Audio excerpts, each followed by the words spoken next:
കേരളത്തിൽ നിയമസഭാ ഇലക്ഷൻ അടുക്കാൻ പോവുകയാണ്. ഏകദേശം 1 വർഷം കൂടെ ഉള്ളൂ. ഈ ഒരു സന്ദർഭത്തിൽ മുൻ രാജ്യസഭയുടെ ഉപാധ്യക്ഷൻ PJ കുര്യൻ, കോൺഗ്രസിൻ്റെ തലമുതിർന്ന നേതാവാണ്, 84 വയസ്സുണ്ട്. അദ്ദേഹം കോളേജ് പ്രൊഫസറായിരുന്നു കോഴഞ്ചേരി സെൻറ്റ് തോമസ് കോളേജിൽ.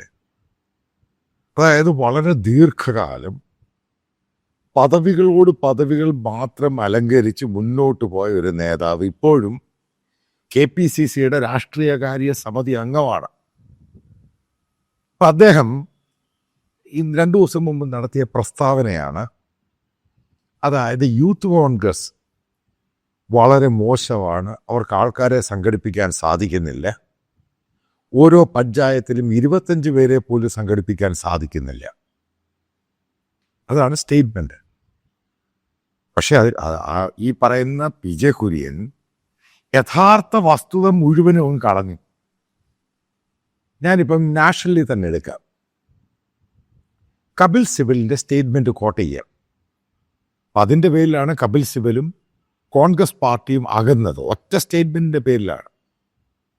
അതായത് കഴിഞ്ഞ 12 വർഷം അല്ലെങ്കിൽ 13 വർഷം ഇന്ത്യയിൽ ഏകദേശം 10 കോടിയോളം പുതിയ വോട്ടർമാരുണ്ടായി. മനസ്സിലാക്കുക, 12 13 അല്ലെങ്കിൽ 14 വർഷം 10 കോടിയിലധികം 18 വയസ്സിന് മുകളിലുള്ള പുതിയ വോട്ടേഴ്സ് ഉണ്ടായി ഇന്ത്യയിൽ. അതിനകത്ത് 1% പോലും ആകർഷിക്കുവാൻ വേണ്ടി കോൺഗ്രസ് പാർട്ടിക്ക് കഴിഞ്ഞില്ല.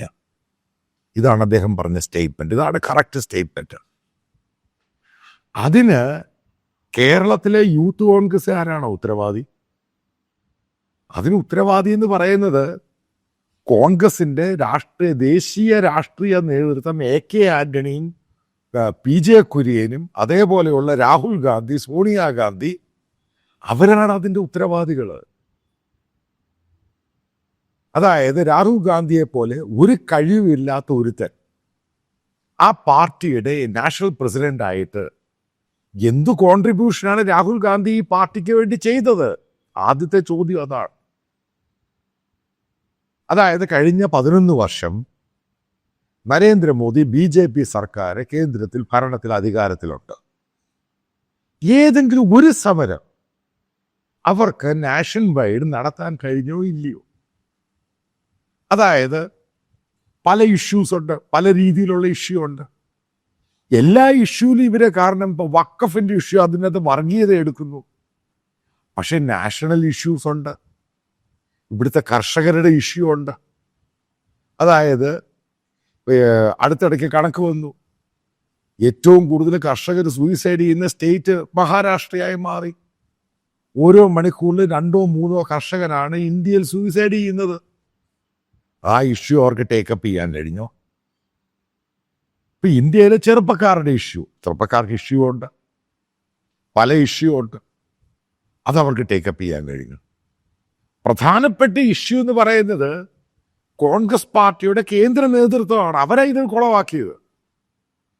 പ്രത്യേകിച്ച് കേരളത്തിലെ കോൺഗ്രസ് നേതാക്കളൊക്കെ പൊക്കിക്കിടക്കുന്ന രാഹുൽ ഗാന്ധി അവരുടെ ഫാമിലിയുമാണ് ഈ പാർട്ടിയെ ഇതേപോലെ നാശമാക്കിയത്.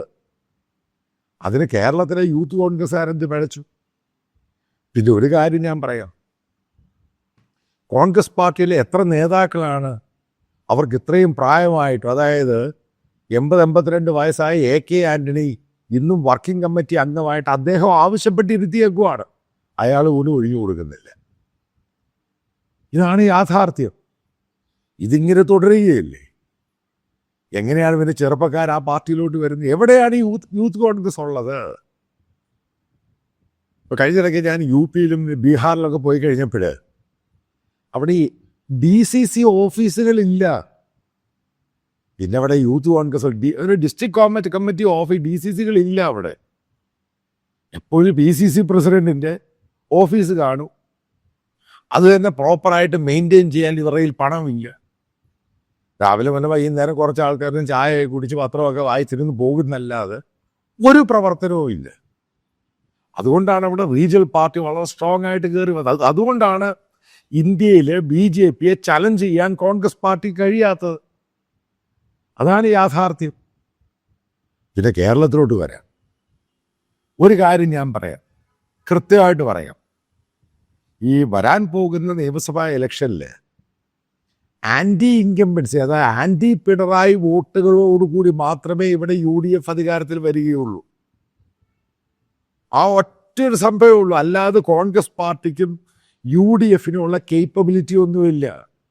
ലീഗിന് കേപ്പബിലിറ്റി ഉണ്ട് വടക്കൻ മലബാറിൽ പല സീറ്റുകളിലും. അല്ലാതെ നിങ്ങൾ ഈ ഉദ്ദേശിക്കുന്ന പോലെ കൊല്ലത്താണെങ്കിലും തിരുവനന്തപുരത്താണെങ്കിലും, ഇൻക്ലൂഡിങ് PJ കുര്യൻ പറയുന്ന പത്തനംതിട്ടയാണെങ്കിലും ആലപ്പുഴയാണെങ്കിലും തൃശ്ശൂരാണെങ്കിലും, എവിടെയാണ് ഈ കോൺഗ്രസ് പാർട്ടി ഉള്ളത്? എത്ര ബൂത്തുകളുണ്ട്? നിങ്ങൾ ഈ കോൺഗ്രസ് പാർട്ടിയുടെ പല സമരങ്ങൾ കണ്ടിട്ടുണ്ടോ?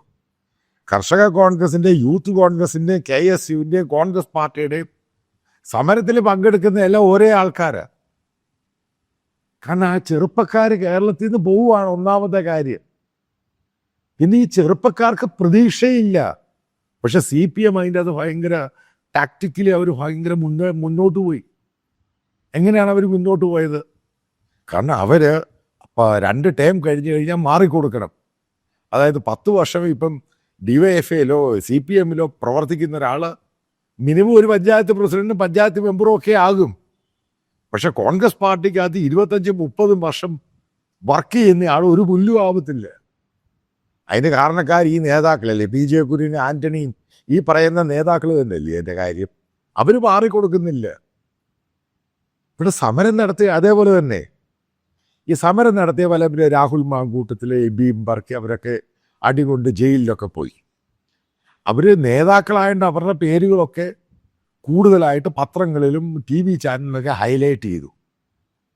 അപ്പോൾ ഇതൊന്നും അല്ലാത്ത പല ആൾക്കാരുണ്ട്, പല കേസുകളായിട്ട് പല കോടതിയിലും കയറി ഇറങ്ങുന്നവർ.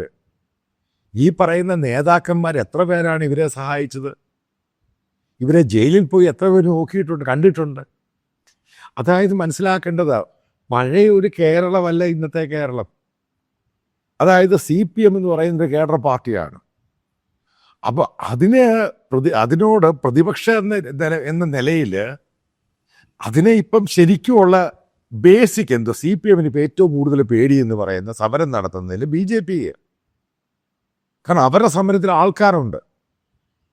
അവരീ പറയുന്ന കേരളത്തിൽ ഒരു നിയമസഭാ അംഗം പോലും ഇല്ലാത്ത പാർട്ടിയാണ്. പക്ഷെ അവരുടെ സമരത്തിന് ആളുകളുണ്ട്, പ്രതിഷേധത്തിന് ആളുകളുണ്ട്, അവർക്ക് സമരം നടത്താനറിയാം. കാരണം കേഡർ സ്വഭാവത്തോടുകൂടി RSSൻ്റെ ബാക്കപ്പോടുകൂടിയാണ് അത് നടത്തുന്നത്. പക്ഷെ ഇതൊന്നും തന്നെ ഇല്ലാത്ത കോൺഗ്രസ് പാർട്ടിക്ക് ഇതൊന്നും ചെയ്യാൻ പറ്റുന്നില്ല. അത് യാഥാർത്ഥ്യമാണ്. UDFിൻ്റെ അകത്തെ തന്നെ പല കോൺഗ്രസ് ചെറുപ്പക്കാരും മറ്റുള്ള നേതാക്കൾക്ക്, അതായത് മറ്റുള്ള നോൺ മുസ്ലിംസ് ആൾക്കാരുടെ ഏറ്റവും വലിയ ഭയമെന്ന് പറയുന്നത് കോൺഗ്രസ് UDF അധികാരത്തിൽ വന്ന് വീണ്ടും പ്രീണനം ഉണ്ടാവും. മുസ്ലിം ലീഗും ആ പറയുന്ന ജമാഅത്തി ഇവന്മാരുടെ രീതിയിലായിരിക്കും ഭരണം പോകുന്നത്. കാരണം ഇവർക്കൊന്നും യാതൊരു സ്വാധീനം ഉണ്ടാക്കാൻ പറ്റത്തില്ല. പിന്നെ ചില യൂത്ത് കോൺഗ്രസ് നേതാക്കളൊക്കെ പറഞ്ഞൊരു കാര്യമുണ്ട്. ഇപ്പോൾ CPM പ്രതിപക്ഷത്തിരിക്കുമ്പോൾ അധികാരത്തിൽ വന്നു കഴിഞ്ഞാൽ അവരുടെ പാർട്ടിക്കാരുമായി ബന്ധപ്പെട്ടോ എല്ലാ കേസുകളും അവർ പിൻവലിക്കും. ഈ പറയുന്ന കോൺഗ്രസ് അധികാരത്തിൽ വന്ന എത്ര കേസുകളാണ് പിൻവലിക്കുന്നത്? എല്ലാം പിന്നെ അത് കച്ചവടവും പരിപാടിയും തരികിടയും മാത്രമായിട്ടങ്ങ് പോവുക. അതായത് പ്രതീക്ഷ ചെറുപ്പക്കാർക്ക് നശിച്ചു. അതിൻ്റെ പേരിലാണ് കുറച്ചാൾ ഒരു കേസൊക്കെ വന്നു കഴിഞ്ഞാൽ പിന്നെ ഒതുങ്ങിക്കൂടി എങ്ങനെയെങ്കിലും കേസ് വിഡ്രോ ചെയ്ത് ഏതെങ്കിലും പോയി രക്ഷപ്പെടുക. അതാണ് ഈ ട്രാവൻകൂർ ഭാഗത്തൊന്നും യൂത്ത് കോൺഗ്രസിനും KSUവിനും ഒന്നും ആളില്ലാത്തതിൻ്റെ കാര്യം. അതാ പലയിടത്തും കോൺഗ്രസിന് ബൂത്ത് കമ്മിറ്റിയില്ല, പേരിനുള്ള മണ്ഡലം കമ്മിറ്റിയേ ഉള്ളൂ.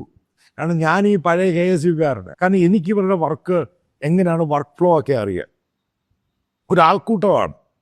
ഇന്നും അതിന് വോട്ട് ചെയ്യുന്ന പല ആൾക്കാരും ഉണ്ട്. അതിൻ്റെ പേരിൽ പലയിടത്തും ജയിക്കുന്നു. അത് കഴിഞ്ഞ പാർലമെൻറ്റ് ഇലക്ഷനായിട്ട് ഈ വരാൻ പോകുന്ന 2026 നിങ്ങൾ കമ്പയർ ചെയ്യരുത്.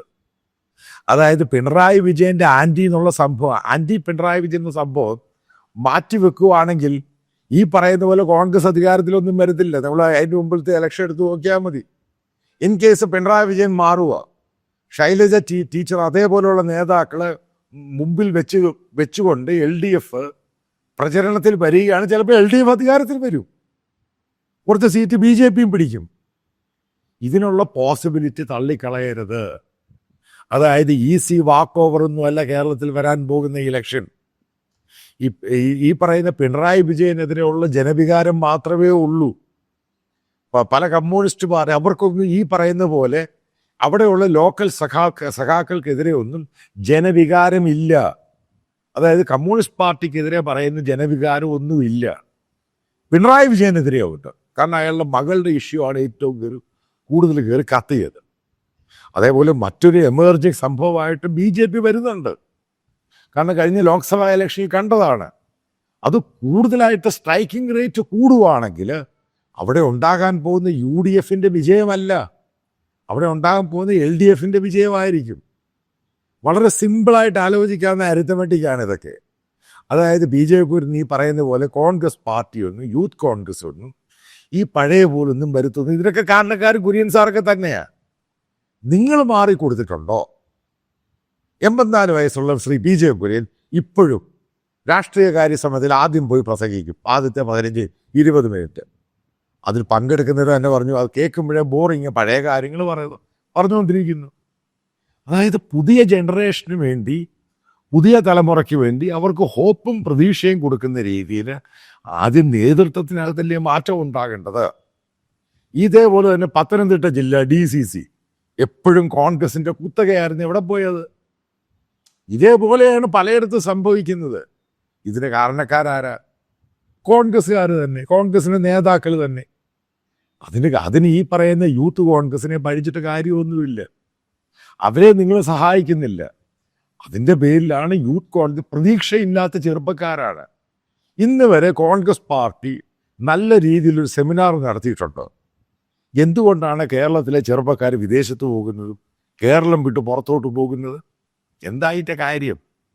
അപ്പം ഇങ്ങനെ നിൽക്കുന്നൊരു കേരളത്തിൽ അല്പമെങ്കിലും പ്രതീക്ഷ കൊടുക്കുന്നൊരു പൊളിറ്റിക്കൽ പാർട്ടി എന്ന് പറയുന്നത് നരേന്ദ്രമോദിയുടെ BJP ആണ്. അതതിൻ്റെ കാരണം ആൾക്കാർ അങ്ങോട്ട് ക്രിസ്ത്യൻസ് ആണെങ്കിലും മറ്റുള്ള കമ്മ്യൂണിറ്റി എന്തുകൊണ്ട് BJP വന്നാൽ പ്രശ്നമില്ല. അപ്പം അതിനെ പ്രോപ്പറായിട്ട് പാച്ചപ്പ് ചെയ്യാനും ഇവരോട് അതായത് ക്രിസ്ത്യൻ കമ്മ്യൂണിറ്റിയോട് സംസാരിക്കാനും ഈ ഉത്തരേന്ത്യയിൽ നടക്കുന്ന പല ഇഷ്യൂസ് ഉണ്ട് ക്രിസ്ത്യൻസിനെതിരെയുള്ള. ഈ ഉത്തരേന്ത്യൻ ഇഷ്യൂ കേരളത്തിൽ റിഫ്ലക്റ്റ് ചെയ്യുന്നതിൻ്റെ കാര്യം BJP നേതാക്കൾക്കറിയാം എന്താ അതിൻ്റെ കാര്യമെന്ന്. ഈ ഉത്തരേന്ത്യയിലും അതായത് വടക്കേ ഇന്ത്യയിലും മഹാരാഷ്ട്രയിലൊക്കെ അവിടെ പ്രവർത്തിക്കുന്ന ഏറ്റവും കൂടുതൽ ഈ ആൾക്കാർ കൂടുന്നുണ്ട്. അതിൻ്റെ ലീഡർഷിപ്പ് എല്ലാം മലയാളികളാണ്. അതിൻ്റെ കാര്യം കാരണം അവിടെ ഉണ്ടാകുന്ന സംഭവം പെട്ടെന്ന് കേരളത്തിൽ വരും. കാരണം അവരുമായിട്ട് സംസാരിച്ച് അത് സെറ്റിൽ ചെയ്യുവാണെങ്കിൽ ഉറപ്പായിട്ടും കേരളത്തിലെ ക്രിസ്ത്യൻ കമ്മ്യൂണിറ്റി BJPക്ക് വോട്ട് ചെയ്യും. പക്ഷെ ക്രിസ്ത്യൻ കമ്മ്യൂണിറ്റി അതായത് അവർ ഇന്ത്യയുടെ ഭാഗമല്ല, അവർ ഞങ്ങൾ പറയുന്ന പോലെ കേൾക്കണം എന്ന് പറഞ്ഞു കഴിഞ്ഞാൽ ഈ പറയുന്ന പോലെ ഈ സിമ്പിളൊന്നുമല്ല കേരളത്തിൽ അവർ വോട്ട് ചെയ്യുന്നൊന്നുമില്ല. അതാണ് അതിൻ്റെ മർമ്മപ്രധാനമായ കാര്യം. പറഞ്ഞ് സെറ്റിൽ ചെയ്യണ ഇഷ്യൂ എന്തുവാണെന്ന് അതിനാണ് പ്രാപ്തി. അതായത് ഓർഗനൈസറുടെ ആർട്ടിക്കിൾ വരുന്നു, അവിടെ ആർട്ടിക്കിൾ വരുന്നു, ബീഹാറിൽ നൺസിനെ അടിക്കാൻ പോകുന്നു, ജാർഖണ്ഡിൽ നന്നെ അടിക്കാൻ പോകുന്നു. ഇതൊക്കെ കേരളത്തെ റിഫ്ലക്റ്റ് ചെയ്യും. കാരണം മലയാളികളാണ് ഏറ്റവും കൂടുതൽ നോർത്ത് ഇന്ത്യയിലാണെങ്കിലും കാത്തലിക്സിൻ്റെ ആണെങ്കിലും പ്രൊട്ടസ്റ്റൻ്റ് ആണ് ഇവാഞ്ചലിസ്റ്റ് ആയിട്ട് വർക്ക് ചെയ്യുന്നത് ഫീൽഡുകളിൽ. അവർക്ക് ഇഷ്യൂ ഉണ്ടായിക്കഴിഞ്ഞാൽ കേരളത്തിൽ അത് ഉറപ്പായിട്ടും അതിൻ്റെ റിഫ്ലക്ഷൻ ഉണ്ടാകും. അപ്പം ഞാൻ ഈ പറഞ്ഞു വരുന്നൊരു കാര്യമുണ്ട്. ചെയ്യുന്നൊരു സംഭവം ഈ പറയുന്ന കോൺഗ്രസ് തിരിച്ചു വരിക എന്ന് പറയുന്നത് ഈ പറയുന്ന അത്ര സിമ്പിളൊന്നുമല്ല. അതിന് പ്രത്യേകിച്ച് കാരണമൊന്നുമില്ല. ഈ ബൂത്തിൽ പോലും ഇരിക്കാൻ ആളിനെ കിട്ടാൻ വലിയ പാടാണ് ഒന്നാമത്തെ കാര്യം. പിന്നെ ആളുകൾ നിങ്ങൾക്ക് വോട്ട് ചെയ്യുന്നതിൻ്റെ കാര്യം അവർക്ക് വേറൊരു ഓൾട്ടർനേറ്റീവ് ഇല്ലാത്തതിൻ്റെ പേരിലാണ്. പക്ഷേ ഈ പറയുന്ന മുസ്ലിം പ്രീണനമൊക്കെ ആയിട്ട് UDF വീണ്ടും പോകും. കാരണം ആ രീതിയാണ് കാണുന്നത്. ജമാഅത്തെ ഇസ്ലാമി വീണ്ടും വരുന്നു, കോൺഗ്രസ് ലീഗിൻ്റെ ബാക്ക് ഡോറിൽ കൂടെ എൻട്രി വരുന്നു. ഈ സംഭവം വീണ്ടും വരുന്നു എന്ന തോന്നലുണ്ടായിക്കഴിഞ്ഞാൽ ഇവിടെ അടി കിട്ടാൻ പോകുന്ന കോൺഗ്രസ് പാർട്ടിക്കാണ്. ചിലപ്പം ലീഗ് അവിടെ പല സീറ്റുകളിലും മലബാറിൽ ജയിച്ചു കഴിഞ്ഞാൽ ഇവിടെയുള്ള കോൺഗ്രസിൻ്റെ പല സ്ഥാനാർത്ഥികളും തോറ്റുപോകും. ഇതിനുള്ള പോസിബിലിറ്റി തള്ളിക്കളയാൻ പറ്റത്തില്ല.